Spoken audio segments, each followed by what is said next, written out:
Jamuna Vanachari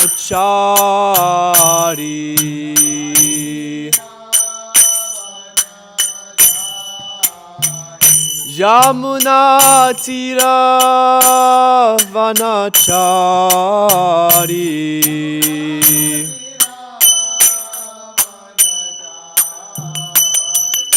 Jaya Radha Madhava Kunja Bihari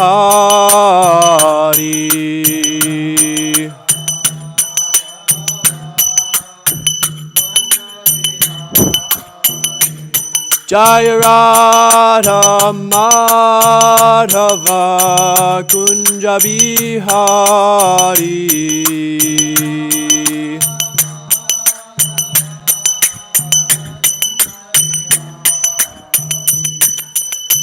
Gopi Janavalabha Girivardhari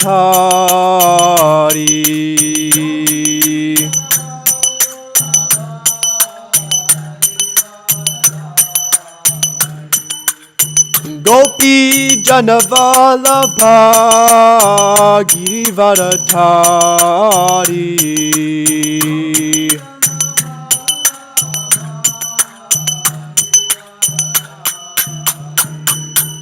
Jashodanandana Vraja Janaranjana Jashodanandana Vraja Janaranjana Yamunatira Vanachari Yamunatira Vanachari Jaya Radha Madhava Kunja Bihari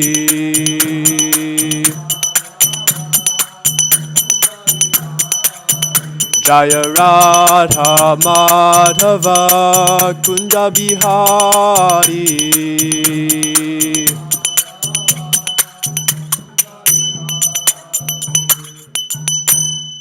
Jayom Vishnupad Paramahamsa Parivrajagacharya Ashtadashata Shushrimad His Divine Grace A.C. Bhaktivedanta Swami A.C. Bhaktivedanta Swami Srila Prabhupada Ki Jayom Vishnupad Paramahamsa Parivrajagacharya Ashtadashata Shushrimad Bhakti Siddhanta Sarasvati Goswami Maharaj Prabhupada Ki Ananta Koti Vaishnav Vrinda Ki All glories to the assembled devotees. All glories to the assembled devotees. All glories to the assembled devotees. All glories to the assembled devotees. All glories to Sri Sri Guru and Gauranga. All glories to Srila Prabhupada.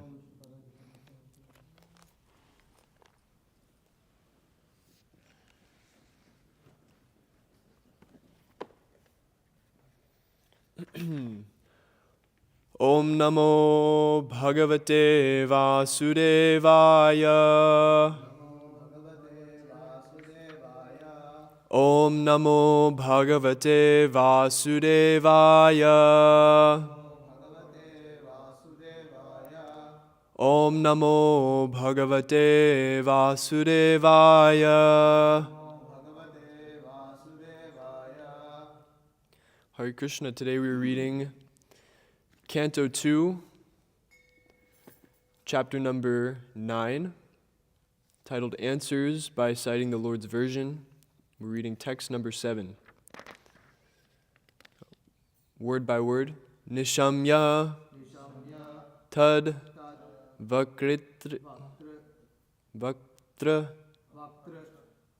didrikshaya disho vilokya tatranyad apashyamanaha svadhishnyam asthaya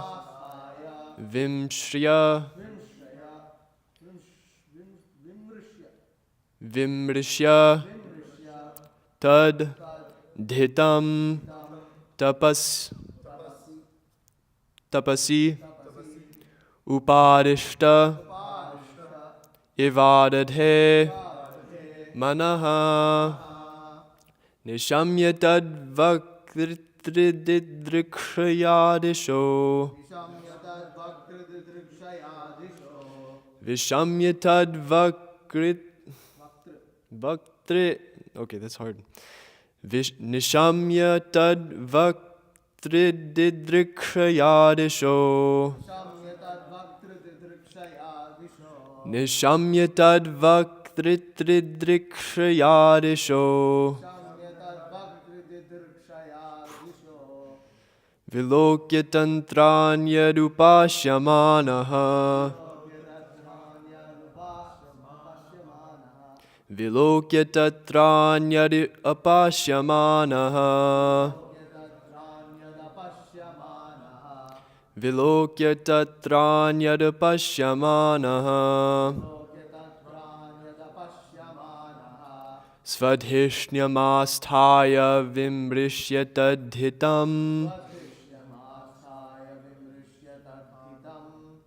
Tapasyupadishta ivadadhe manaha.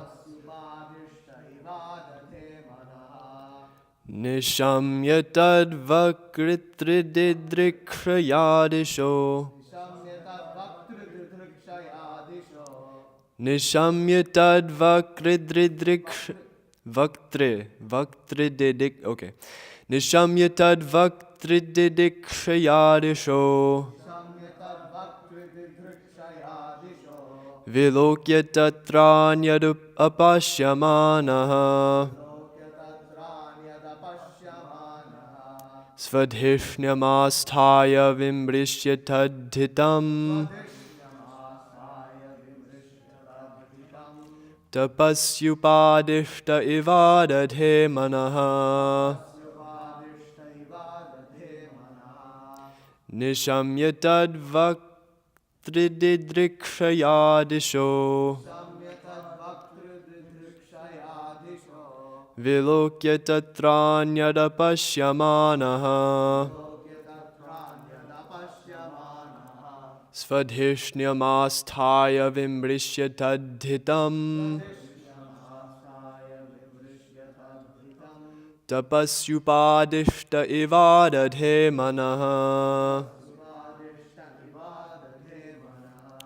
Please repeat. Nishamyatad vaktrididrikshayadisho.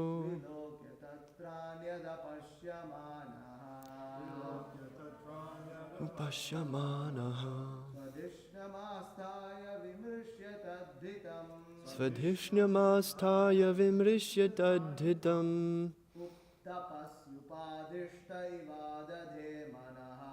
Tapasyupadishta ivadadhe manaha.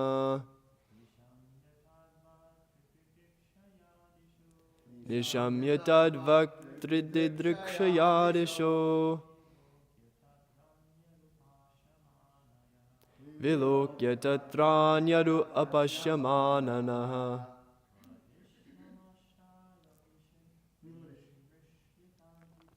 Svadhishnyamasthaya vimrishyatadhitam. Tapasyupadishta ivadadhe manaha.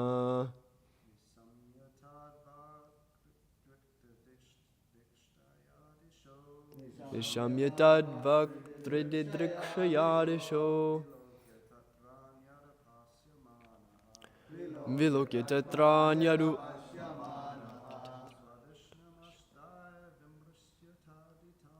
Svadhishnyamasthaya vimrishyatadhitam. Tapasyupadishta ivadadhe manaha. Nishamyatad vaktrididrikshayadisho. Vilokyatatranyadupasyamanaha.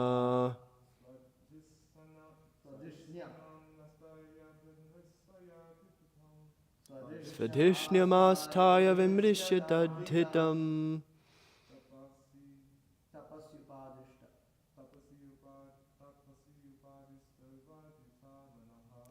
Tapasyupadishta ivadadhe manaha.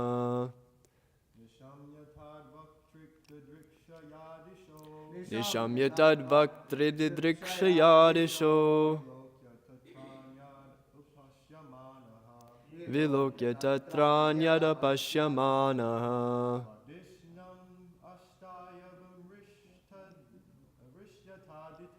Svadhishnyamasthaya vimrishyatadhitam Tapasya padishta ivadadhe manaha. Mothers,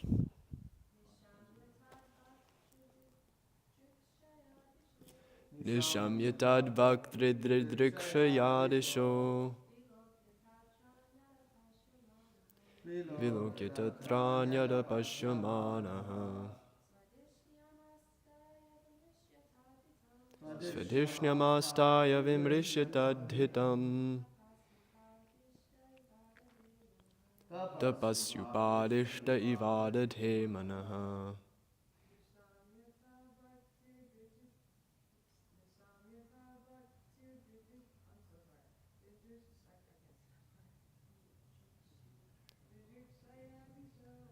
Nishamyatad vaktrididrikshayadisho Vilokitatranyada pashyamanaha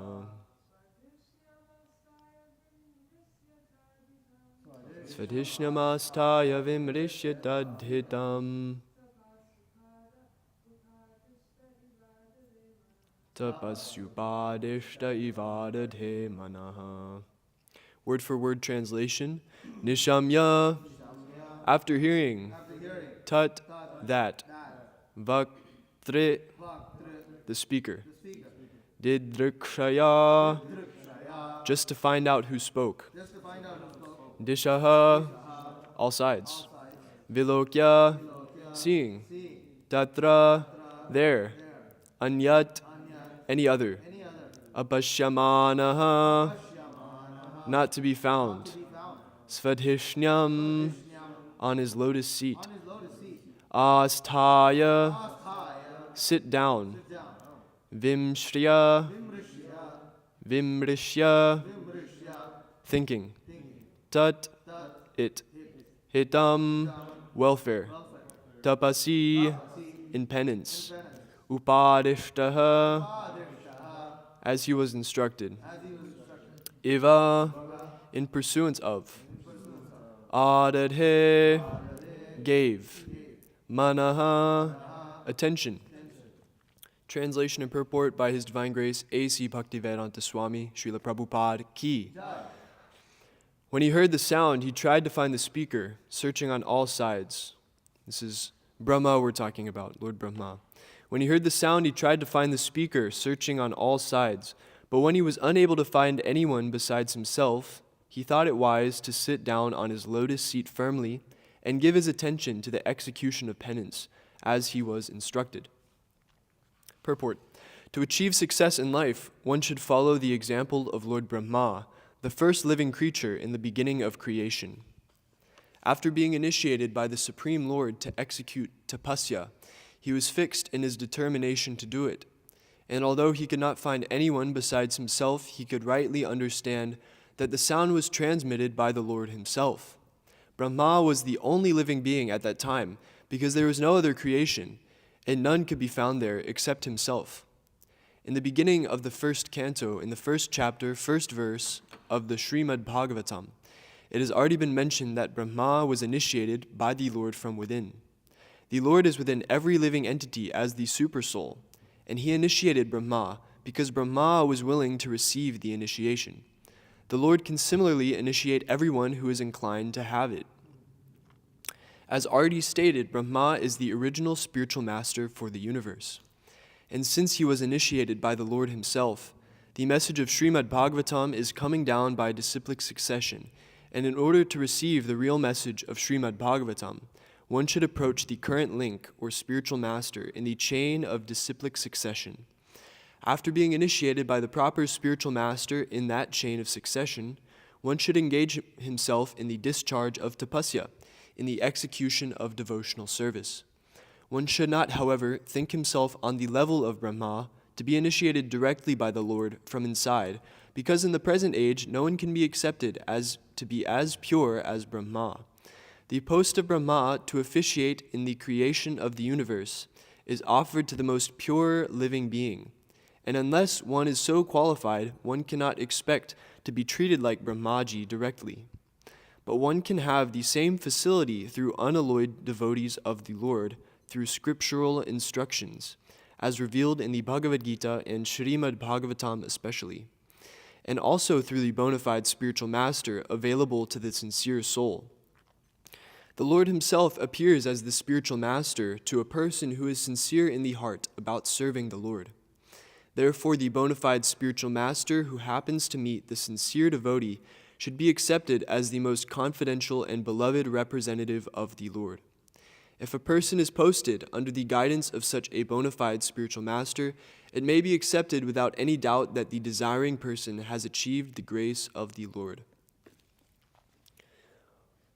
Om Jnanatimirandhasya Jnananjana Shalakaya Chakshurunmilitam Yena Tasmai Shri Guruve Namaha Shri Chaitanya Manobhishtam Sthapitam Yena Bhutale Svayam Rupa Gadamahyam Dadati Svapadantikam Vandeham Shri Guru Shri Yutaf Padakamalam Shri Gurun Vaishnavamscha Shri Rupam Sagrajatam Sahagana Raghuna Tanvitam Tam Sajivam Sadvaitam Savadhutam Parijana Sahitam Krishna Chaitanya Devam Shri Radha Krishna Padan Sahagana Lalita Shri Vishakanvitamscha Hey Krishna Karuna Sindho Dinabandho Jagatpate Gopesha Gopika Kanta Radha Kanta Namostate Tapta Kanchana Gaurangi Radhe Vrindavaneshwari Vrishabhanu Sute Devi Pranamami Harif Priye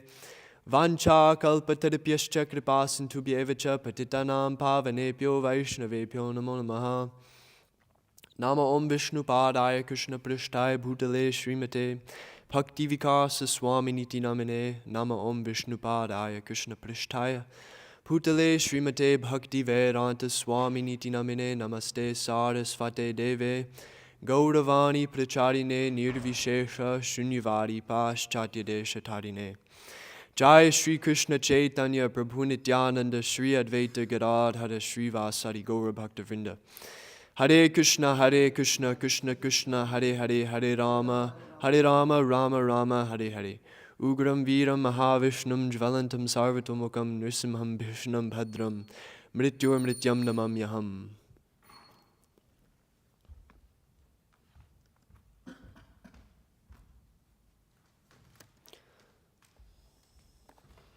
So to give a little context as to what we're reading in the second canto, in the 9th chapter, this is describing Lord Brahma. He sprouted from the lotus stem, coming from the navel of Garbhodakashayi Vishnu. And Brahma just appears, and it's completely dark and completely,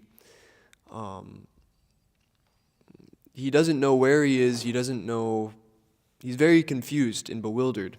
So it's describing in this verse, he's hearing a voice, but he's unable to find the speaker. But he has an understanding that this is the Supreme Lord speaking. Being confused in this way, he just decides to sit firmly on his lotus seat and execute tapasya, or penance. Tapasya means austerity. So he's performing his sadhana. So Brahma didn't know what to do. And we similarly may be confused at times. We may not know our duty. We may not feel the bliss of devotional service at times. We may be stuck in our head, stuck in our mind. But we need to understand that when all else fails in the execution of devotional service, we must apply ourselves to the process, reapply ourselves to the process. My Guru Maharaj says something like this, that when all else fails, just apply yourself to the process. Because the process is perfect, but it may be our execution of that process, which is imperfect. So if we're finding that imperfection in our lives, then all we have to do is reapply ourselves strictly to the process of devotional service. We may be in kirtan and we may be trying to find that bhav, or we may be trying to feel that bhav, or we may be listening to a kirtan and we're trying to, try to squeeze out the bhav, try to really feel it. But sometimes we just don't feel bhav. So it's understood when we're not feeling this bhav, it's because we're not in the right mentality. We're not in the right service mentality. And this bhav is actually a natural byproduct of following this process of Krishna consciousness. It's not something we can really squeeze out. Even in, speaking materially, when playing music or when trying to write music, some artists, they face, what do they call it? Artist blocks, writer's block, yeah. Creative blockages, where they're trying to make some creative art product, but it's just not coming out of them. And materialists, they understand, okay, it's like you're trying to wring out a towel, but there's no water left in it. So then you have to resubmerge the towel in the water so you can get some more juice out of it. So similarly, materialists, when feeling uninspired, they go back into material life and experience a bunch of hardships whereby they can write more sad songs about that. Sorry? Oh, and drink, yeah. Yeah, they drink and they get better ideas, or they do drugs and they have some spontaneous experience from which they can write about, just finding anything and everything to call art, and have mental sense gratification by that. So similarly, we may have this attitude in kirtan, or we may have this attitude in any aspect of devotional service of trying to feel the bhav and trying to really feel sentimental and feel nice. But if we're not actually on the platform of performing devotional service, then these feelings are artificial. They're not actually there. It's just mental concoctions. And so, we need to apply ourselves to the process of devotional service. And in that way, we will feel the bhav. Gargamuni Prabhu, before he was a sannyasi, this was back in New York on 26 Second Avenue. Gargamuni Prabhu and his brother Bhavananda Prabhu, Brahmananda Prabhu, yeah. So they're brothers and they're coming to 26 Second Avenue. They're just starting to show up. And everybody pays obeisances to Srila Prabhupada after the kirtan's over. Everybody except Gargamuni. And one day after, during the questions, after the class is over, Gargamuni Prabhu raises his hand and asks, everybody pays obeisances to Srila Prabhupada after the kirtan, but I don't, because I don't feel like paying obeisances. And if I don't feel like paying obeisances, I don't think I should do it, because that would mean it would be an artificial act if I'm doing something that I don't actually feel. Yeah. And in response to this, Srila Prabhupada says that you pay obeisances and then you will feel. So this is the process of devotional service, how we follow the process, and then the bhav is a byproduct of following that process. And so, all knowledge is revealed in due course of time. So, Brahma, he's seeking this knowledge. He wants to know how to create the material world. He's looking for some instruction or something, but he's just left in a dark space and he doesn't know what to do. He's confused about his duty. And so, with the practice of devotional service, everything is revealed in due course of time if we worship and if we adhere to the authority of the Supreme Personality of Godhead. In this purport we're reading today, this verse is mentioned. The first canto, the first chapter, the first verse, it mentions how Lord Brahma was initiated by the Lord within. This verse is Om Namo Bhagavate Vasudevaya janmad yasya yaton vayadi tadatas chartesh vabhinyasvarat tene brahma hridaya adi kavaye muhyanti yat suryaha tejovari mridam yata vinimayo yatra trisargo mrisha dhamna svena sada nirasta kuhakam satyam param dhimahi. So this third line, tene brahma hridaya adi kavaye muhyanti yat suryaha. Hrida, this is hridi, this means the heart. And so Brahma, he was revealed knowledge within the heart. And then similarly, this verse explains how the Supreme Lord has the ability to put great sages and demigods into illusion. The specific analogy that is given, or the example that's given, by him, even the great sages and demigods are placed into illusion as one is bewildered by the illusory representations of water seen in fire or land seen on water. Only because of him do the material universes, temporarily manifested by the reactions of the three modes of nature, appear factual, although they are unreal. So, all knowledge is granted by the Lord. Sarvasya chaham hridisani vishto matasmritir jnanam apohanam cha. Krishna says that he is situated within everybody's heart, and from him comes knowledge, remembrance, and forgetfulness. So everything we know, everything we remember is due to the mercy of the Supreme Lord. And all our forgetfulness is due to Krishna can give us forgetfulness either if we're rascals, if we don't deserve remembrance, or if the forgetfulness so happens to facilitate our devotional service somehow. So everything is revealed in due course of time. So the Supreme Lord, he's situated in everyone's heart as the Paramatma. Param means topmost transcendental. Atma means soul or self. So he's the Paramatma, the topmost self. He's situated within the heart, along with the Jivatma, the Paramatma and the Jivatma. And so as the Paramatma is situated in the heart, he acts as the Chaitya Guru, or the Guru from within. So there's the external manifestation of the spiritual master, which is our Diksha Gurus, our Shiksha Gurus, our fellow devotees. And then there's also the Chaitya Guru, or the Paramatma, the Supreme Lord, situated in the heart.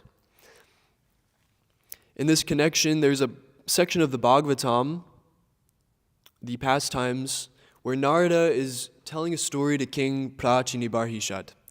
King Prachinibarhishat is a materially attached man who is attached to his kingdom. He's a king, and he's attached to his wives and his family, and he's tightly bound in the knot of material existence. So in this pastime, Narada Muni, he approaches him and preaches to him using an allegorical story about a king named King Puranjana.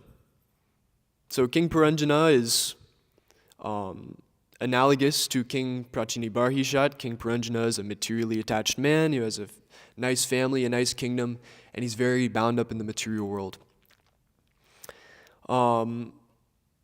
This pastime goes, he was very attached to his wife. At the time of death, he could only think of a woman. And so in the next life, he took birth as a woman. But this woman was born in a pious family. It was a good birth. Materially speaking, a good birth. And she later got a husband, and they did their thing very nicely. And then the husband dies. And the wife is feeling such great lamentation. So I will read this section. And this section of the Bhagavatam specifically talks about Guru Tattva. So after the wife, she's preparing a blazing fire with firewood. She placed her husband's dead body in it, and she was ready to enter into the fire with such great lamentation. This is the fire of material lamentation. So the story goes as follows. Puranjana in the second birth. So King Puranjana took birth as a woman, and this woman's husband died. And then the story goes as follows. My dear king, one Brahmana, who was an old friend of King Puranjana, came to that place and began to pacify the queen with sweet words. The Brahmana inquired as follows: "Who are you? Whose wife or daughter are you? Who is the man lying there? It appears that you are lamenting for this dead body. Don't you recognize me? I am your eternal friend. You may remember that many times in the past you have consulted me." The Brahmana continued, "My dear friend, even though you can not immediately recognize me, can't you remember that in the past you had a very intimate friend? Unfortunately, you gave up my company and accepted a position as enjoyer of this material world." So this Brahmana is actually the Jita guru from within. So this Brahmana is a manifestation of the super soul. And Krishna is approaching this woman who is formerly King Puranjana and says, "Don't you remember me? I'm your very dear friend, your oldest friend. But you gave up my company long ago and accepted a position as enjoyer of this material world. My dear gentle friend, both you and I are exactly like two swans. We live together in the same heart, which is just like the Manasa lake. Although we have been living together for many thousands of years, we are still far away from our original home. My dear friend, you are now my very same friend. Since you left me, you have become more and more materialistic. And not seeing me, you have been traveling in different forms throughout this material world, which is created by some woman." I think this is referring to Maya Devi. "In that city, the material body, there are 5 gardens, 9 gates, 1 protector, 3 apartments, 6 families, 5 stores, 5 material elements, and 1 woman who is lord of the house. My dear friend, the 5 gardens are the 5 objects of sense enjoyment, and the protector is the life air, which passes through the 9 gates. The 3 apartments are the chief ingredients, fire, water, and earth. The 6 families are the aggregate total of the mind and senses. My dear friend, when you enter such a body along with the woman of material desires, you become overly absorbed in sense enjoyment. Because of this, you have forgotten your spiritual self. Due to your material conceptions, you are placed in various miserable conditions. Actually, you are not the daughter of Vidarbha, nor is this man, Malayadvaja, your well-wishing husband, nor were you the actual husband of Puranjani. You were simply captivated in this body of 9 gates. Sometimes you think yourself a man, sometimes a chaste woman, and sometimes a neutral eunuch. This is all because of the body." This seems to, our neutral gendered friends. A man, sometimes a chaste woman, and sometimes a neutral eunuch. This is all because of the body, which is created by the illusory energy. This illusory energy is my potency, and actually both of us, you and I, are pure spiritual identities. Now just try to understand this. I am trying to explain our factual position. My dear friend, I, the super soul, and you, the individual soul, are non-different in quality, for we are both spiritual in fact. My dear friend, you are qualitatively non-different from me in your constitutional position. Just try to consider this subject. Those who are actually advanced scholars, who are in knowledge, do not find any qualitative difference between you and me. In this way, both swans live together in the heart, and when one swan is instructed by the other, he is situated in his constitutional position. This means he regains his original Krishna consciousness, which was lost because of his material attraction. So there's an analogy given in this story about 2 swans in a lake, and one is instructing the other. So one swan is the Paramatma and one swan is the Jivatma. And there's a very similar analogy given in the Shvetashvatara Upanishad of the example of the 2 birds sitting on a tree. And one bird is enjoying the fruits of the tree, and the other bird is simply observing and waiting for the other bird to get tired of eating the fruits and finally come play with him. So, although the 2 birds are in the same tree, the eating bird is fully engrossed with anxiety and moroseness as the enjoyer of the fruits of the tree. But if some way or other he turns his face to his friend the Lord and knows his glories, at once the suffering bird becomes free of all anxieties. And then it's described how Arjuna, he's He's turned his face toward his eternal friend Krishna, and then he's receiving instructions from Krishna. And so this is, this exemplifies the process we should undergo, how we are enjoying this material world. We are ignorant of the super soul sitting in our very hearts, our very intimate friend, which has been with us for all of eternity, who we are simply ignoring. And this is rude. We should not do this. And so we should turn our attention towards the super soul and meditate on the super soul. On the subject of Guru Tattva, I'd like to read a little bit of a purport found within this section I just read of King Puranjana. This is text 52, chapter 28 in the 4th canto. When a person's relative dies, renunciation is automatically visible. Consultation with the super soul seated within everyone's heart is possible only when one is completely free from the contamination of material attachment. One who is sincere and pure gets an opportunity to consult with the Supreme Personality of Godhead in his Paramatma feature sitting within everyone's heart. The Paramatma is always the Chaitya Guru, the spiritual master within. He comes before one externally as the instructor and initiator spiritual master. The Lord can reside within the heart. He can also come out before a person and give him instructions. I found this really amazing. I actually first read this exact paragraph as I was waiting for my spiritual master to arrive in the airport. And this seemed to speak to me exactly at the perfect time. So being ignorant of the super soul within our hearts, the Supreme Lord actually manifests externally as our Diksha Guru. The Diksha Guru, the spiritual master, is a manifestation of the Supreme Lord. The spiritual master, he doesn't actually see himself like that. The spiritual master, a bona fide spiritual master, sees himself as simply the servant of the Lord. But we can understand that because they're such perfect servitors of the Lord, then they're non-different from the Lord's paraphernalia. They're an expansion of the body of the Lord. Just how Vedanta Deshika, many devotees have been watching this movie about Vedanta Deshika, an Acharya in the Sri Sampradaya. He's a manifestation of the Lord's bell.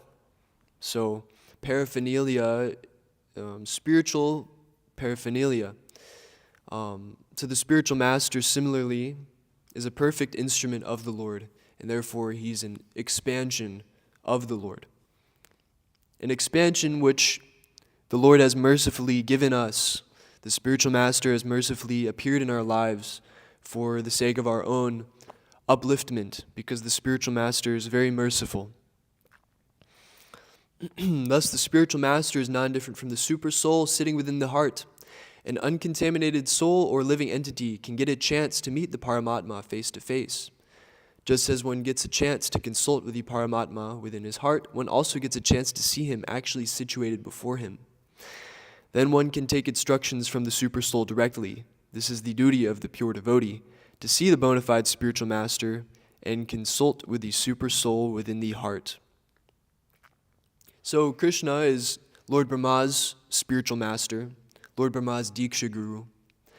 But we shouldn't consider the Supreme Personality of Godhead himself, Krishna, to be our Diksha Guru, because this is, being in the mentally diseased state we are in, such a conclusion would be incorrect or illusory to consider oneself the direct disciple of the Supreme Lord. Because in actuality, we are fallen in this material world, and the parampara is like a ladder coming down from the spiritual world, by which we can, or more like a rope, because ladder has the idea of climbing up, but a rope, you're getting pulled up. So the parampara is like a rope coming from the spiritual world, and if we hold on to the parampara, then we'll be saved. So being at the bottom, we can't reach the top of the rope. We have to reach what's accessible to us.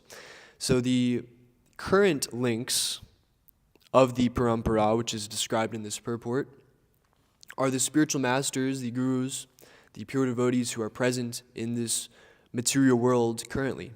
And so this is important that we accept these spiritual masters who are currently situated in the material world and not try to jump over the parampara, so to say. Srila Prabhupada gives the example of a mango. There's a ripe mango sitting at the top of the tree, and it's fully ripe. It's so good. It's so sweet. But if you drop the mango, if someone's at the bottom of the tree and they want the mango, and the mango just falls and smashes on the ground, then it loses its potency, its relishable potency. But if the mango is passed down limb to limb, if there's a person sitting on each limb of the tree and the mango's carefully passed down, then by the time it reaches us, then it's preserved and it's relishable. But if we try to get a mango straight from the top of the tree, the result we'll get is a bloody mango, a smashed mango, which is not very relishable. So similarly, the spiritual masters, they've passed this message down very carefully, and our current link is giving us this ripened mango, this ripened fruit. Reading from our purport today, the post of Brahma to officiate in the creation of the universe is offered to the most pure living being. And unless one is so qualified, one cannot expect to be treated like Brahmaji directly. But one can have the same facility through unalloyed devotees of the Lord. So we shouldn't aspire to take the post of Brahma, because Brahma, his post is the direct disciple of Krishna. So it's saying, this is Brahma's post, and we are not qualified to have that post because we're not as pure as Brahma. But by the mercy of the devotees, we can have the same facility that Brahma had. And so this similarly refers to the parampara. How we can't act as the direct disciple of the Supreme Lord because we're not pure enough for that. But the devotees, our current link of spiritual masters, they're so merciful that they're giving us the same facility of pure devotional service to Krishna, just as Brahma had. So we're given the same facility as Brahma via our current link of spiritual masters. It's not like we can jump over them and become the direct disciple of the Supreme Lord.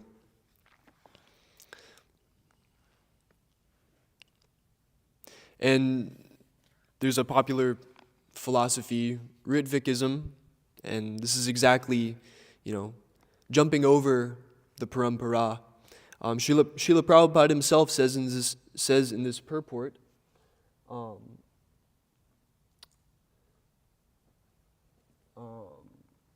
one should approach the current link.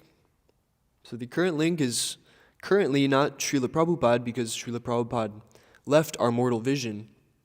But the current link refers to who is physically present here. So Srila Prabhupada says himself one should approach the current link, and he deputed many of his disciples to become spiritual masters. So this Ritvikism philosophy, this Ritvik philosophy does not stand. There's many more quotes of Srila Prabhupada that can defeat this Ritvikism philosophy, but I won't go into that so much. So Krishna appears as the spiritual master, and this is described in the Chaitanya Charitamrita Adi Lila, chapter 1, text 44. It's just a little short section I'll read. Although I know that my spiritual master is a servitor of Sri Chaitanya, I know him also as a plenary manifestation of the Lord. According to the deliberate opinion of all revealed scriptures, the spiritual master is non-different from Krishna. Lord Krishna, in the form of the spiritual master, delivers his devotees. So it's saying here, Krishna manifests as the spiritual master and delivers his devotees using the spiritual master as his instrument. One should know the Acharya as myself and never disrespect him in any way. Sakshad haritvena samasta shastrai uktastata bhavyata eva sadbhi. That the spiritual master is not different from Krishna. One should not envy him, thinking him an ordinary man, for he is the representative of all the demigods. One should know the instructing spiritual master to be the personality of Krishna. Lord Krishna manifests himself as the supersoul and as the greatest devotee of the Lord. O my Lord, transcendental poets and experts in spiritual science cannot fully express their indebtedness to you, even if they were endowed with the prolonged lifetime of Brahma.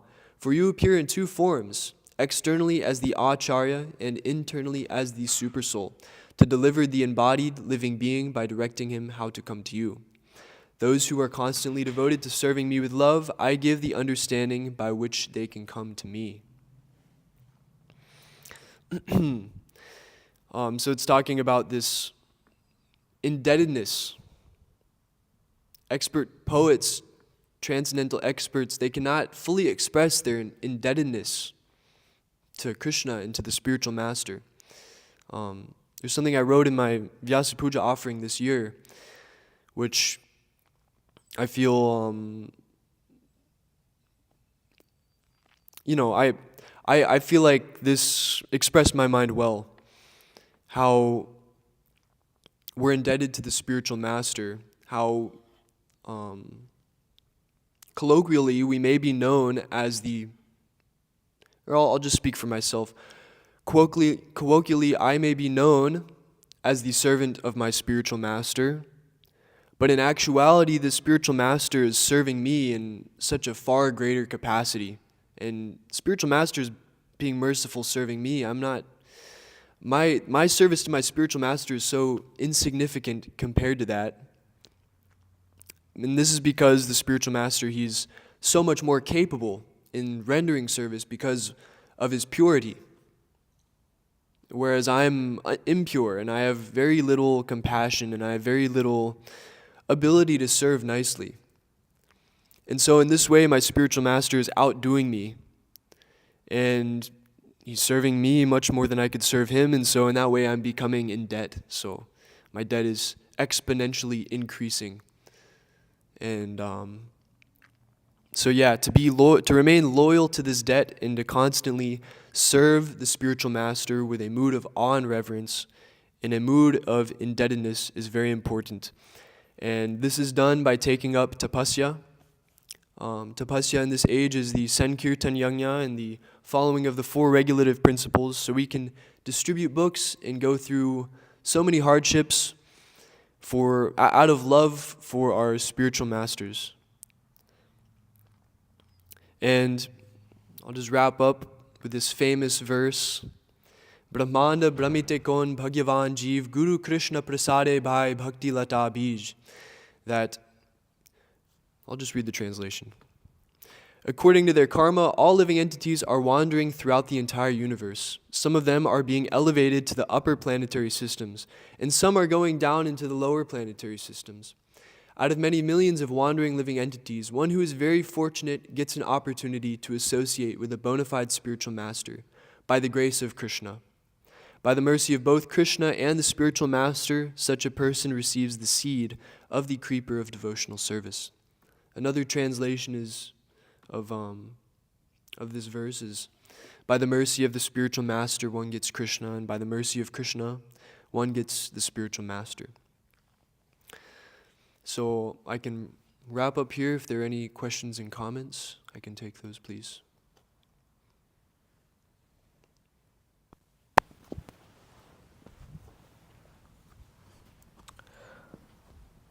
Hare Krishna. Yeah. Number 1.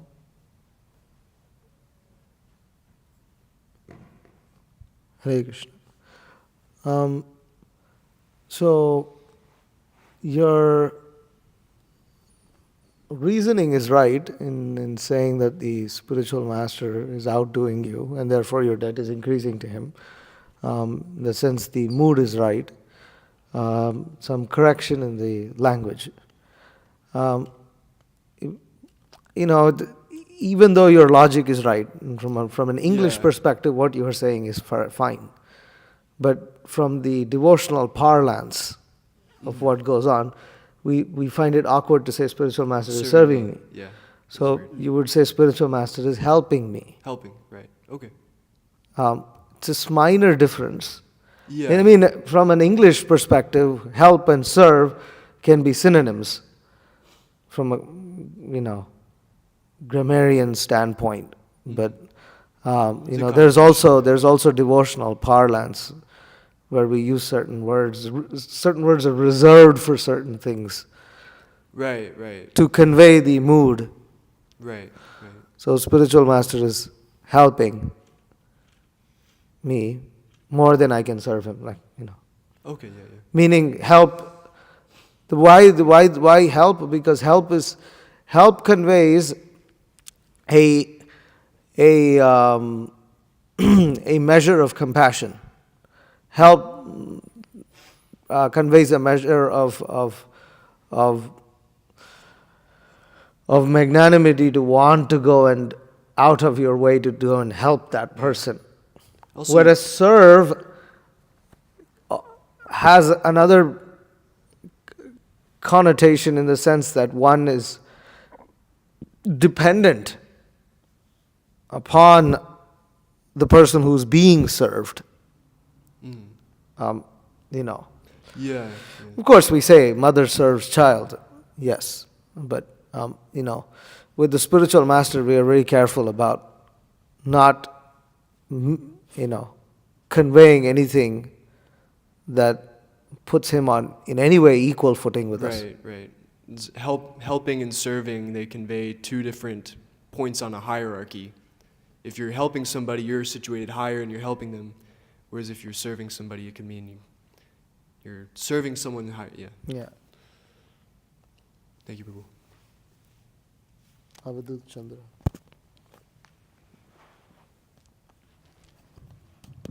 I just have a point of clarification. Maybe Vishnu Chitta Prabhu knows this, but is Lord Brahma's guru Garbhodakashaya Vishnu, or is it Swayam Bhagavan himself?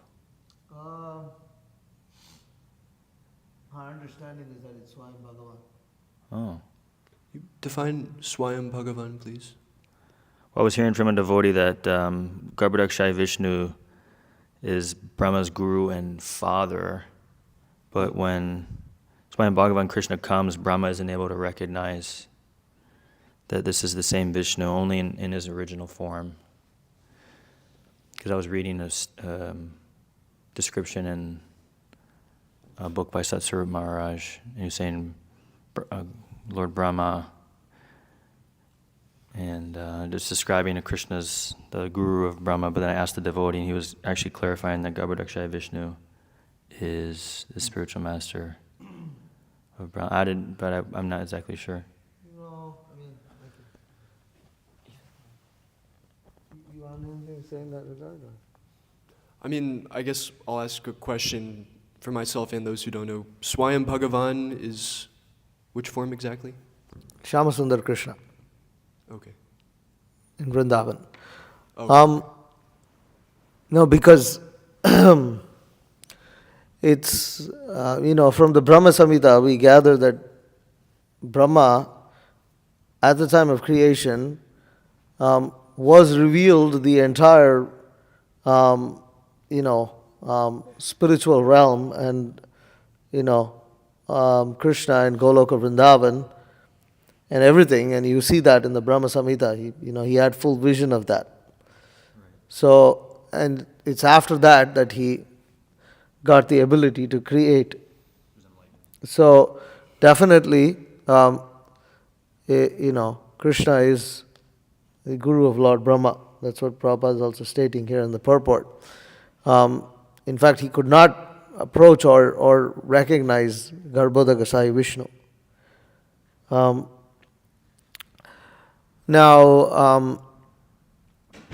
Means he could not see, forget about recognizing.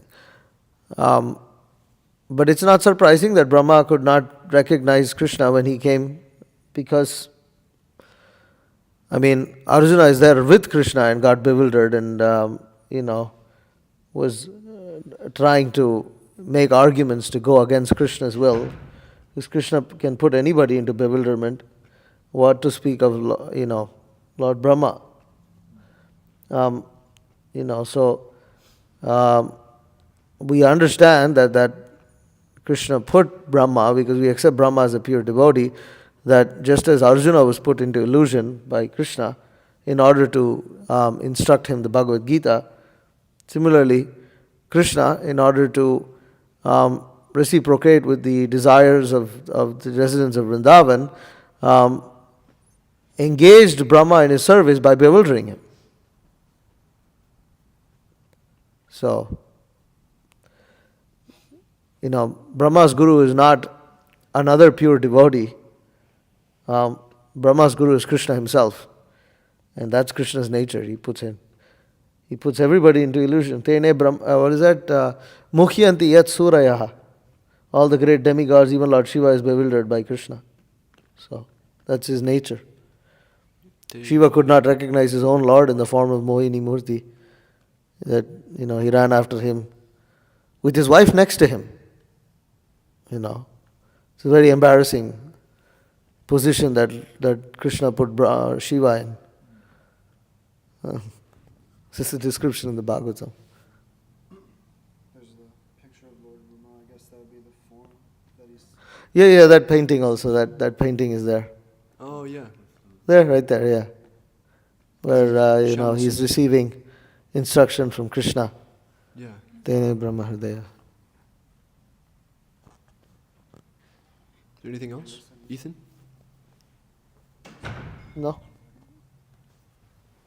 Yeah, I have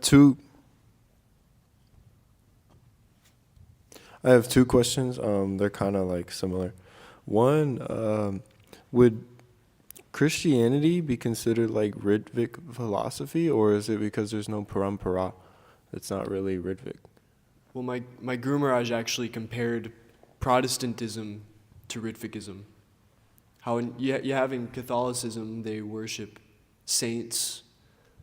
The Pope, the Pope. That's like the current link in the parampara for them is the Pope, and they have saints, which is the disciplic succession. Whereas Protestantism, they completely reject the worship of any man like that, and they worship God just like that. God, no, they don't worship any man, any current link or anything like that. So Jesus or like the Father? Well, different people have different understandings. Depends on what kind of Christian. Yeah, they worship God. Some people think Jesus is God. I don't know. Protestants, I assume they think Jesus is God. The Mormons don't think Jesus is God. I Okay. think at least. But that's my understanding. So Okay. there are multiple. Yeah, classes. Christian Protestantism can be compared to Vaishnav Ritvikism. Okay. And my other question is, this is more so for like Hare Krishnas. Is there any chance for like Hare Krishna Ritviks to like probably yes make spiritual advancement, but like go back home to Godhead like in this life? Or is it because they're not really taking on to that parampara current chain? No, because this is the process delineated in the scriptures since time immemorial of accepting the current spiritual master. It's not that all of a sudden things changed because a bunch of sannyasis fell down in the 80s. Then all of a sudden the eternal process is disrupted and completely changed just because of some Kali Yuga tendencies. Kali Yuga can't infiltrate this transcendental process. It can't change the process because this is a transcendental process handed down. And so this is the process since time immemorial of taking up the instructions of the current link, the current spiritual master. And this is a scientific process. If you don't follow the process correctly, then you won't get the result you're looking for. Who's to say? Maybe Krishna is merciful in some instances, but this is not anything to expect. If you could, follow this Ritvik process and go back home, back to Godhead. No, it can't be expected.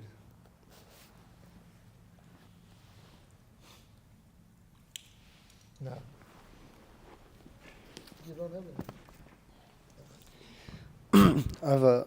It says, here Brahma is the original spiritual master, but then I've also found at least one instance where Narada Muni is given in the purport as the original spiritual master. I just wanted to know in what regard, obviously probably something to do with him being the spiritual master of Vyasadeva and so forth, but Yeah, because Lord Brahma is Narada Muni's spiritual master.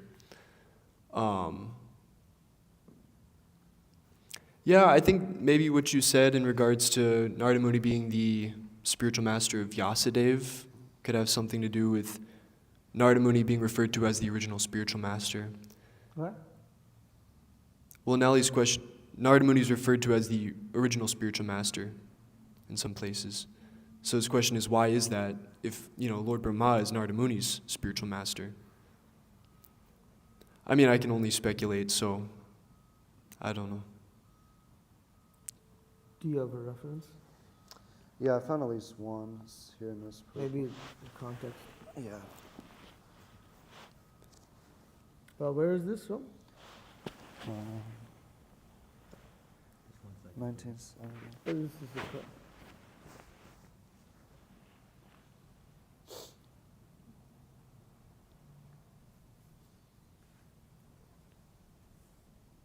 I don't know. I feel like I've seen it more. That's the only one that popped up. But Yeah, there may be. Well, in some contexts, Narada Muni is the original spiritual master, but in the context of him being the disciple of Lord Brahma, he's not the original spiritual master. So it's a contextual saying. Krishna is the original spiritual master. yeah. Oh, Krishna is the original spiritual master, actually, yeah. Yeah. Yeah. So it depends on context, what's Yeah. said. Yeah. Isn't Balaram also known as the Adi Guru? Yeah. Yes, also. He is, yeah. no, Balaram is also the Balaram Adi is Guru. Krishna, yeah. I was, Krishna Mande Jagat Guru.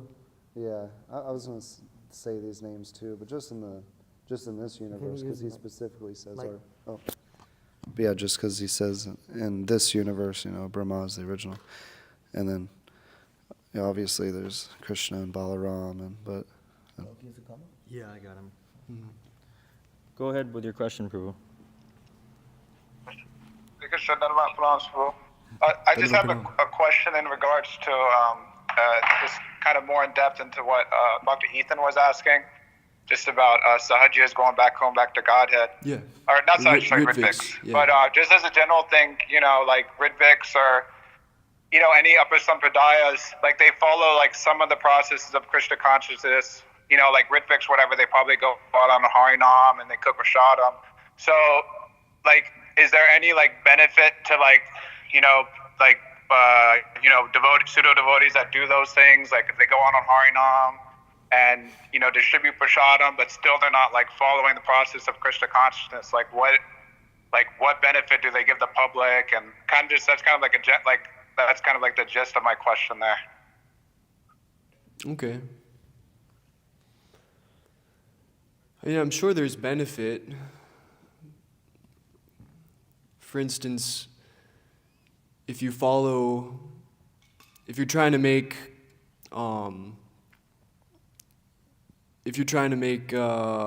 some dish, say rajma, it's like kidney beans. If you're trying to make rajma, the authentic traditional rajma, if you want to get the authentic traditional rajma, you need all the ingredients in the thing.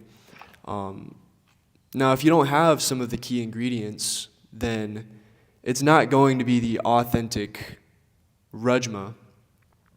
But you have many of the same ingredients. So it somewhat may resemble rajma, but it's not the real authentic thing. So I think similarly, following the processes of Krishna consciousness, chanting 16 rounds, following the 4 regulative principles, attending Bhagavatam class, taking prasadam, all these things, they can help one in their spiritual advancement, but to get the authentic going back home, back to Godhead, to get the real thing, It's going to take perfect following of the process.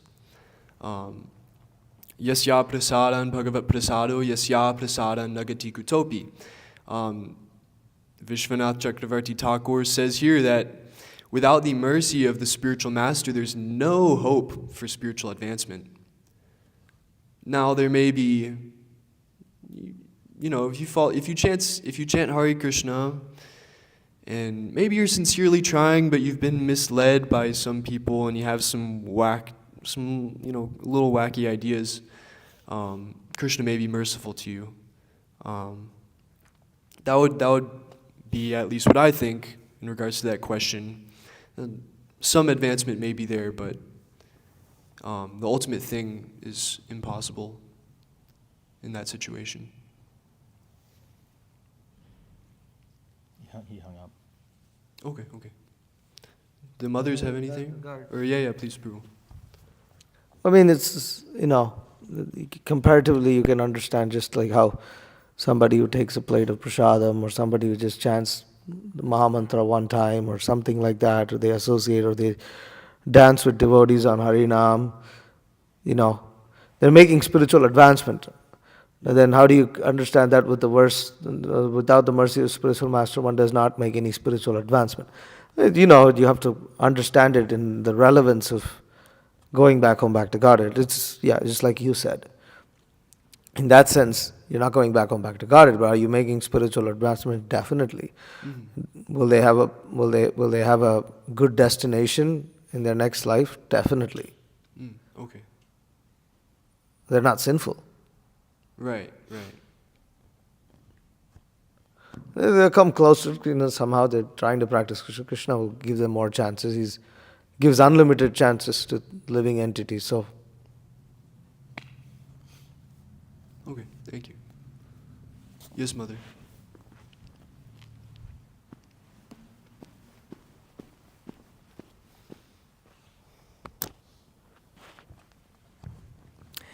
Just to clarify, so you were speaking about how we sometimes have to just reapply the process, Sorry, after what, the process? Reapply. Reapply. Yeah, and so I was just trying to understand. So, can our execution become perfected, even though we are in conditioned entities? Like, could we perfect? Sure. Yeah. Okay. Krishna preserves what you have and carries what you lack. So whatever imperfections may be there, Krishna will fill in the rest for you. If he's, if you're sincere, and Krishna, of course, is always merciful. So if you sincerely try, Krishna will preserve what you have and carry what you lack. So in that way, you will be able to follow the process perfectly by the mercy of Krishna. Okay. Srimad Bhagavatam ki jai. Srila Prabhupada ki jai. Vancha